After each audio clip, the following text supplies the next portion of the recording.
Hey, what's up, Vox and Hops heads? I'm Matt, the vocals of Cryptopsy, and you're listening to my podcast, Vox and Hops, where I sit down with fellow metal musicians to talk about their lives, music, and craft beer. I hope that you've had a great weekend. I hope you have had a good start to your week. I had a wonderful weekend. It was beautiful here in Montreal.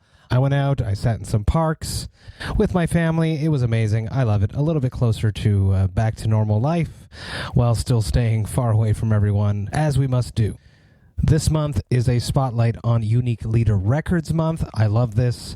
I'm super stoked about this. I love this record label. They have a whole bunch of amazing bands. Because this is a spotlight on Unique Leader Records month, they have set up a promo code for Vox and Hops heads where you can go to the Unique Leader Indie merch store. And when you are checking out, you can apply the promo code Vox&Hops, that's VOXANDHOPS, and you'll get 10% off of your order. So you should do that. They have a whole bunch of amazing stuff up there from amazing bands. I strongly suggest that you should go do that. Support extreme music. Today, I'm very happy to play a track from one of Unique Leader's bands. This is Catalepsy's Those Who Rot the Souls. As always, turn it up to 11. Here it is. Enjoy it.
Fuck, that was brutal. Holy shit, I love that to death.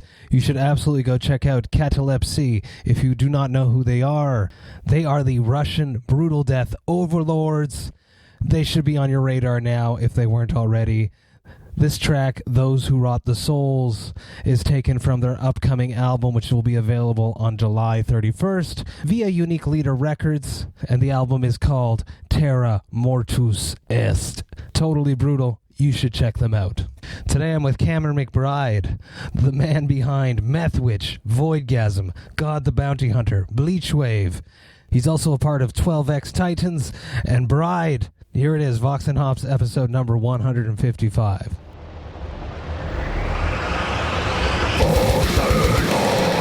I warn you, what you are about to hear is very disturbing indeed.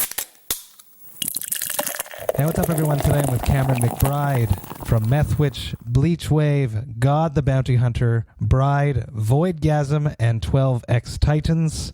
You are basically a drummer yeah. of bands. Normally it's the drummer that's in all the bands. Right. How are you?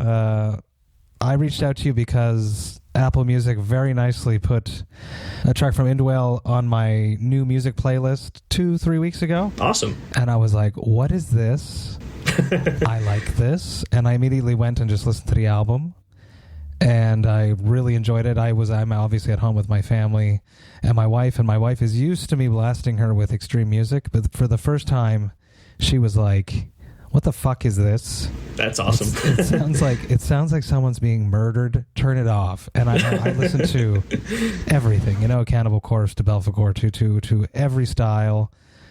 And she's never been bothered by anything. So that's hilarious. Won the award of bothering Jessica to the point where she can't handle it. So I've been listening to it in solitude. She was in the shower today. I popped it back on. And I stand by it. I really enjoy it. Very disturbing. It became a Vox&Hops album of the week a few weeks ago. How are you? How are you coping with social isolation?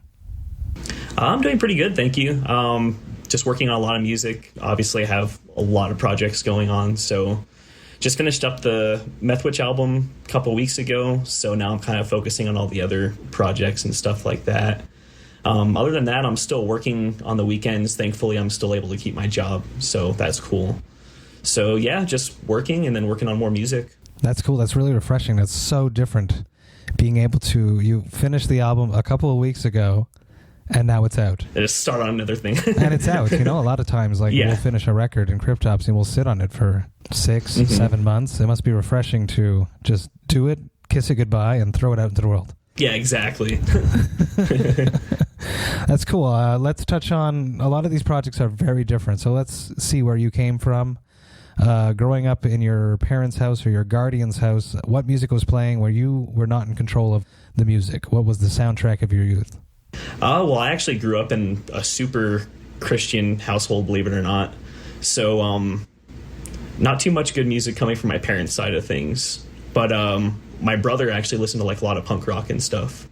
So that's kind of where I got started with kind of a little more extreme music, I guess, was punk bands from the 90s and stuff. What band became quickly your band as opposed to your brother's influence?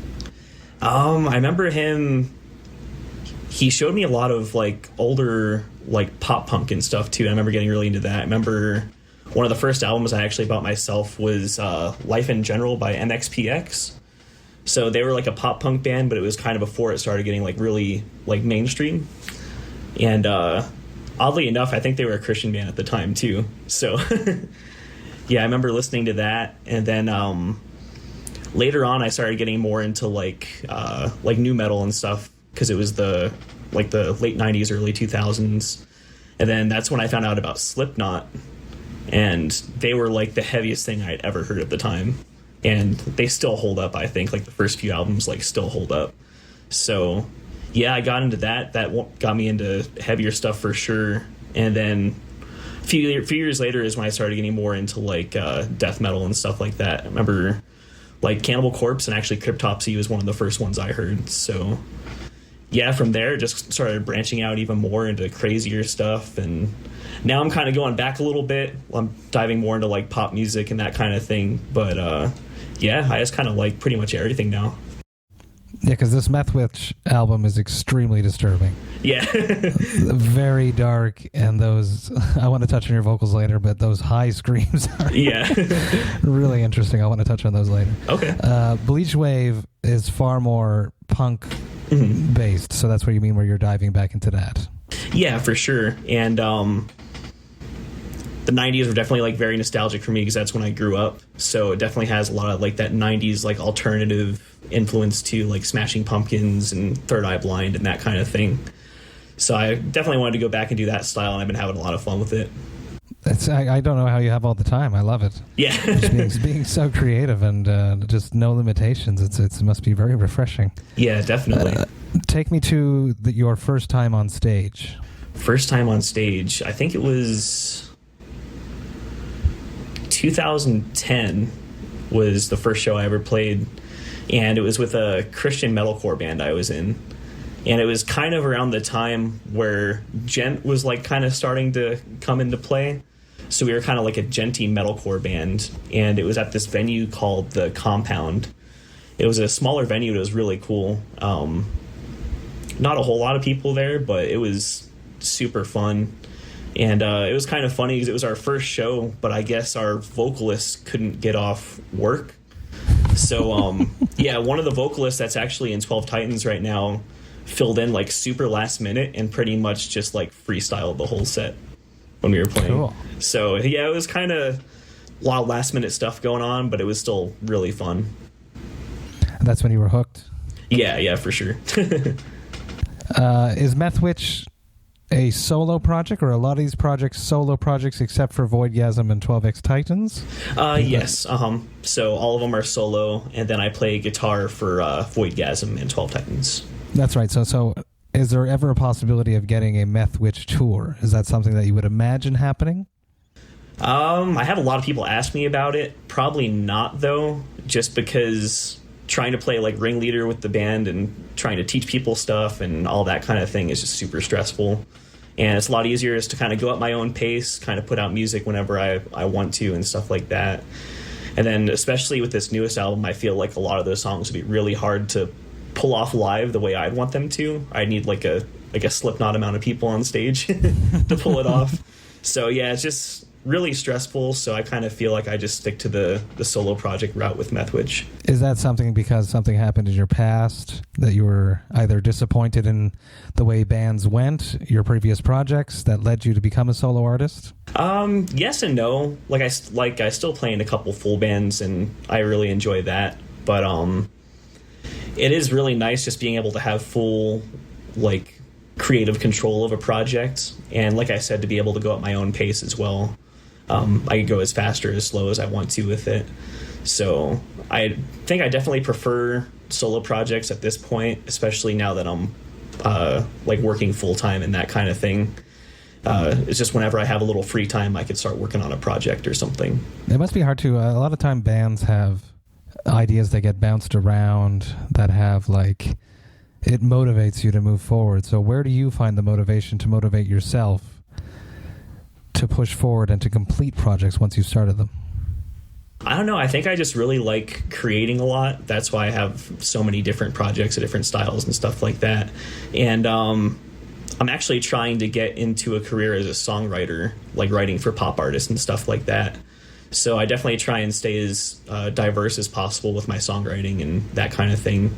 And I just enjoy it, so that's why I feel like that'd be a good career choice for me. Who would be some of your all-time favorite pop songwriters out there? Oh, man. I don't know actually specific songwriters too much. There's this one dude, his name is Lil Aaron. He's actually a SoundCloud rapper, but he writes too for a lot of pretty big pop artists. And I love all his stuff. Just super catchy. That's awesome. That would be good. A nice retirement career. Yeah, just for write sure. Songs for other people and just throw it out there. See yeah. Vox and Hops is all about hanging out with my metal friends and talking about their lives, music, and craft beer. Right before we started recording this, I said, "Do you have a beer on your side?" And you said, "No, I have a Mountain Dew Voltage." So let's touch on that. So you mentioned that you are a straight edge. So how did that all come about? And tell me about your love of Mountain Dew Voltage. It kind of started because around the time that I started claiming was when I started going to public school. Like I said, I grew up like a Christian household and stuff like that. And obviously public school, public high school, everyone's out partying and stuff like that. And that just wasn't really my thing. And also grandparents had some issues with like smoking and drinking and stuff like that. And I just decided at kind of an early age that wasn't really something I wanted to chance getting into. Like, I have no problem with people being responsible and drinking and stuff like that. Like, it's a personal choice for me, so other people doing it doesn't bother me at all. It's just something that I didn't want to really chance, like, going down that path or anything. On that note, I here have a brew that was brought to me yesterday from the fine people from Vilains. They are called Vilains Brasseurs, and they are brewed here just outside of Montreal in Joliette. This is their new stout. It is just on the market right now. It is a cold brew stout. It is a collab with a coffee house up here called Noble, which is a really cool place on Laurier Street. And I've never had it, so thank you for sitting down with me so that we can cheers your Mountain Dew and my beer. For sure. Let me crack this open. Keep telling me about how was it like? You mentioned that. So you in a Christian household, you went to a Christian primary school, and then you transitioned to. What was that shock like, or was it a shock to move? It was a huge shock. So the school I went to before, the Christian school, had about I'd say 300 students for the whole school, and that was kindergarten through 12th grade. And I went from that to going to an overcrowded high school that had probably 3,000 to 4,000 people in it. Wow. How old were you when that happened? About 14, 15. And how much of an impact did it have on you? Were you ready for it? Was it something that you wanted to go to, or was it because you moved? I was definitely like not ready for that. I had gone to public school when I was younger, and but I definitely spent like a few years in the Christian school, so it was kind of weird because when I went to public school again, I saw a lot of the people that I went to like elementary school with and stuff like that. But it was years later, and they already had like their cliques and stuff like that now. So it was definitely like really hard to make new friends and stuff like that, especially with how many people were in the school, and it was just overwhelming, super overwhelming. Where did you fit in? How did you find someone to link onto? Was it through music? Yeah, I actually took a couple guitar classes in high school. There was actually some people from elementary school that I went to in those classes too, so I was kind of able to link up with them again. And then, funny enough, one semester after that, I transferred schools again because we had moved. So had to kind of start all over again. And that school, I just kind of had like 2 or 3 people I was friends with and just kind of stuck to myself because that school was even more overcrowded. I think it was only 3 grades. It was just 10th, 11th, and 12th there, and there was 4,000 students. Wow, that must have been horrible. I think my graduating class had like 900 people in it. Unbelievable. So, yeah, it was nuts. So I'd pretty much just like stick to myself, go to school, come home, and just, yeah, it was hard. You just like run home and play guitar? Yeah, pretty much. That's amazing. I don't think I've talked about this in the podcast yet. I went to a very small high school. I think we were like 90 people the graduating year, 300 people total in the school, and everyone was nice. Nice. Especially in my, like the last 2 years of my high school, everyone was nice. The graduating class of the year in front of me were super nice to us. And then my class, we were just all got along. So I really lucked out. But I can imagine in a school with 4,000 Yeah, it was people, crazy. there's a lot of shithead bullies to either avoid or to stand up to. Yeah, for sure. Which I wouldn't want to do. I just want to come back to this beer. I'm sorry I have to do its due diligence. Sure. It is very delicious. It nice. Pours out Omni's Black. You can taste that coffee right off the bat. You can smell the coffee. It's nice and bitter. This is a mocha version, they're saying. And it clocks in at 6.5%. Absolutely delicious. Thank you to the people from Vilains for sending me some brews to share during my interviews. Let's touch on the influences that went into this Methwitch album. I was perusing your Instagram and I saw my local friend's Ion Dissonance, a record that you received recently, and you mentioned that that was one of the big influences that went into this record. Yeah, definitely. They're actually probably one of my favorites as far as heavy music goes. This album, I kind of took a lot of the death metal influence out. I think a lot of that had to do with being in Voidgasm now. Since it's a death metal band, most of my death metal influence goes towards that project now.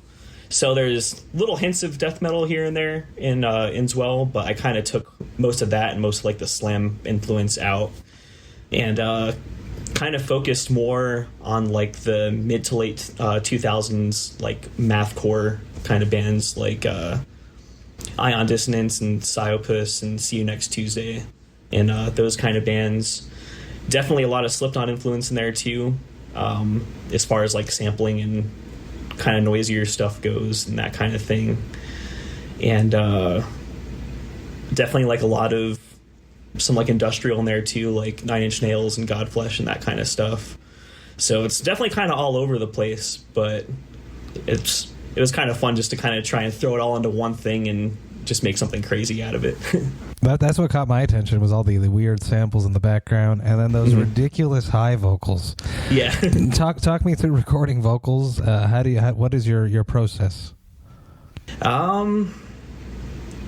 Pretty much, I try and have all the lyrics done beforehand. There's some times where I'll kind of, on previous albums where I'd kind of write stuff on the spot, but with this album being kind of a concept album, I had to have everything pretty much planned out ahead of time. And just in my studio recording. Haven't had any neighbors complain or anything, thankfully. I'm kind of surprised. With the high screams, are they actually loud, or is it a more of a quiet scream? Because it's extremely high. Yeah, it literally just sounds like a lady's being murdered. Like it's loud, but yeah, definitely a lot of like Danny Filth influence on that for sure, and like Travis Ryan. Two greats right there, that's for sure. Yeah, it's definitely like two of my favorites. And then there's also a band from the MySpace era too called Destroyer. I don't know if you've heard them before, but they have kind of like those like piercing high vocals too. So yeah, okay, because it's not like Travis. Travis has like his own melodic tone to it. Yours is more like just this unfathomable shriek. Yeah. just so it seems like it's out of control, but it has to be in control for you to do it so consistently. Yeah, I mean, there's kind of two different style highs I kind of fluctuate between. One's kind of like a little more on the Travis Ryan side. I guess people are calling them like tunnel vocals now, or tunnel throat or something. So one of them's kind of like a little more along those lines, and then the other ones are kind of a little closer to like Danny Filth, where it's more just like a chick scream or something. For me, it would be stressful not to sit on material, as I mentioned earlier. I'm used to like sitting and digesting right before you let it go into the world. How do you feel? Do you feel like I'm done with this, it's done, and you throw it out there? Or is it like, let's see what happens? It did kind of take me a long time to write this album, so I think even though I didn't really sit on the album as a whole for too long, I've definitely sat on some of the material for a while, because I started writing it about 2 years ago. Okay. So some of the songs were written from the very start of that process, so some of them are like 2 years old. Some of them were finished pretty recently. So I've definitely had time to kind of sit and reflect on some of it. I actually threw a lot of material out too. If I had kept everything from the album, it probably would have been like an hour and a half long. Because it is an hour long, yeah. Yeah, it's an hour long. So if I had kept everything, it would have been just ridiculous. So some of the stuff just kind of didn't really fit like the overall vibe I was going for. And still good stuff, I feel like, that I might use later on. But it just didn't really fit the vibe of the album. And plus, if you're writing a concept album, exactly, everything needs to fit in. Do you want to touch on that concept and what it is? Yeah, it's pretty much a possession story. It's basically about someone who tries to summon Clonic, which is the demon of wealth, and goes into it with a really selfish mindset and just wants to be wealthy and stuff like that, and is also super inexperienced dealing with summoning and that kind of thing. So he tries to summon the demon and accidentally opens pretty much a portal to the spirit realm, and all these malicious spirits just pretty much latch onto him, and he's just possessed by thousands of spirits, and they're tormenting him, and he's trying to kill himself and stuff, and they just won't let him die. So it's just pretty much endless suffering. And then finally the end of the album is where he's just like, okay, just do whatever you want, and he just succumbs to it. Sounds like an awesome, horrible 80s horror movie. Yeah, definitely. I've been throwing Methwitch out there as much as I can. Whenever someone asks for something heavy, something new, something they don't know, I've been just saying it. So what would be your band that you think people need to know more about that not enough people are speaking about? There's a band from El Paso. They're called No Suffer. I've been friends with them for a really long time. And they've kind of got some similar influences too. A lot of like that mid-2000s kind of mathcore, but they have like a lot of hardcore influence too. So they're definitely a band you should check out for sure. Have you grown out of Christianity? Yes, definitely. Okay, so do you think is it something that your parents have accepted that you're no longer there? About that, actually. So last summer, I actually finally told them that I was a atheist now. And I have been for probably 6 years or so, pretty much around the time when I started Methwitch is when I started thinking about that kind of stuff.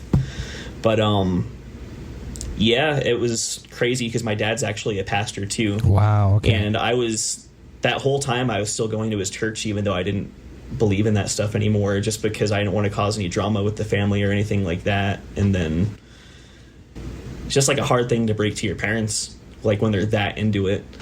And then it finally got to the point where I just couldn't take it anymore, and I told them, and they pretty much disowned me.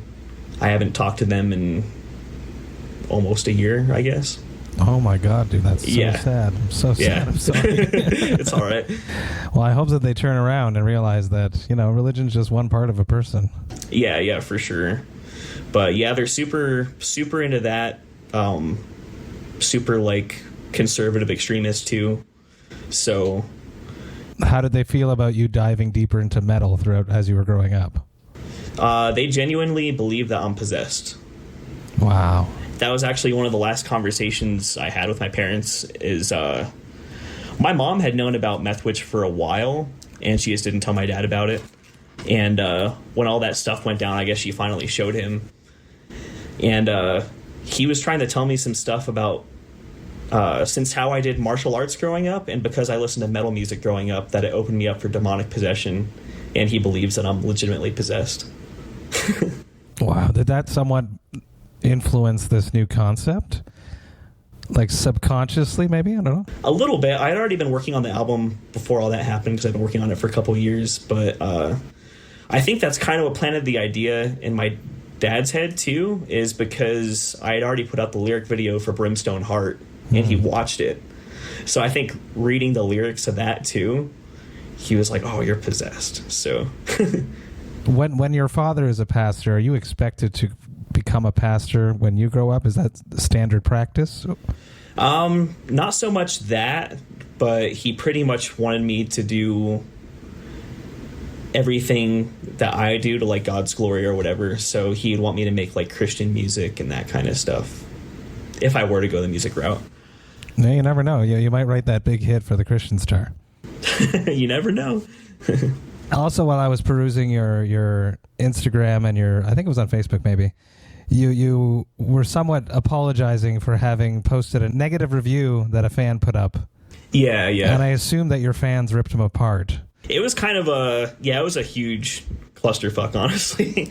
So basically someone wrote like a scalding review. It wasn't even like, if it was constructive criticism, I would have been a lot more understanding of it.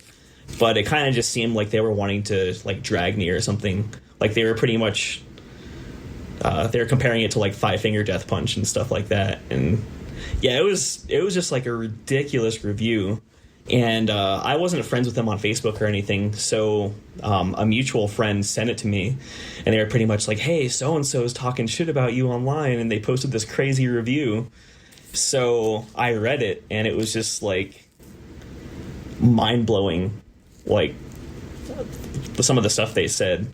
They're like, yeah, it's just a generic deathcore album, and his lyrics are no better than Five Finger Death Punch, and like just like throwing like all these low blows. So I tried making a joke out of the whole situation, and I put quotes from the review on the Methwitch page. But where I kind of fucked up is I put the person's name on there too, and I shouldn't have done that. And my mindset in the beginning of the whole situation was, well, they wrote the review, so like they probably don't mind having their name on it. But as it turns out, it was supposed to be like a private review for like his friends list only, like a private post or whatever.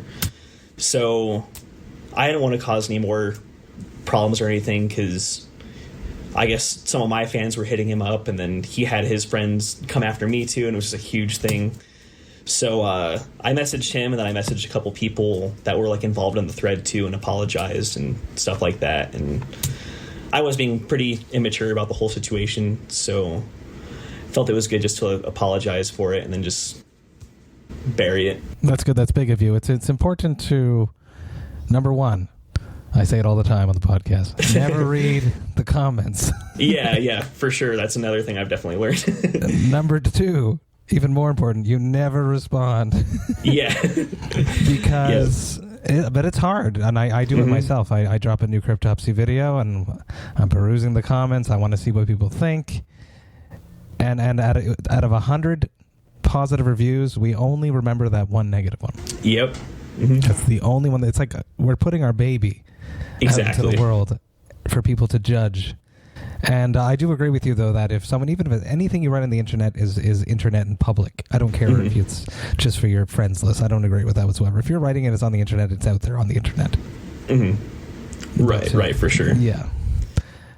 Good for you for apologizing. It's not easy to deal with trolls and right and internet critics. Definitely.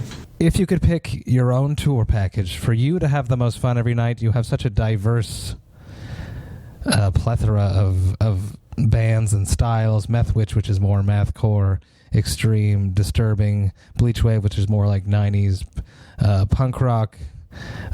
God the Bounty Hunter, which is about to come out, is a little bit more electronic from what I've heard. Yeah, it's kind of more like the SoundCloud rap kind of stuff, like poppy SoundCloud rap. If you could book a tour for yourself, just for you to have fun, to be there every night, with a mix of all of these styles, what would that package be? Oh, man. For the heavier side, I'd probably pick Slipknot, Ion Dissonance, and probably Cannibal Corpse. Those are like my three favorites from the heavier stuff. As far as like the 90s route goes, it'd probably be Smashing Pumpkins, Third Eye Blind, and who else would I pick for that? That's a tough one. Maybe like Sunny Day Real Estate or something. Oh, dude. Yeah, they're good. Yeah, In Circles, that fucking song, man. Oh, I know, so good. And then for poppier stuff, probably I'll combine like the SoundCloud and the poppy stuff. Probably be Lil Aaron, Kim Petras, and The Weeknd. That's amazing. I love how varied you are, and out there you are. And being very honest. You're being very honest with me, and I appreciate that very much. Yeah, no problem. Everyone out there, check out all of these bands. I have a weak spot for Methwitch, but you should check out all of the projects. Cameron, thank you so much for coming, sharing a beer with me. Next time I come through Albuquerque, come out to a show. We'll hang out. Or if you ever make it up to Montreal, let me know. I would be more than happy to come and hang out with you. Awesome. Hell yeah. Thanks for having me. Thank you so much. Cheers, brother. Yeah. Have a good one. Hey, thank you also so much for listening right to the end. You know that I love and appreciate that. Such a great chat with Cameron. Such a cool, creative person. I love this. I loved how honest he was. I really, really appreciated that. If you are not aware of his projects, you should absolutely go check them out. Cameron is a very, very talented composer, and he's got a bright, bright future ahead of him.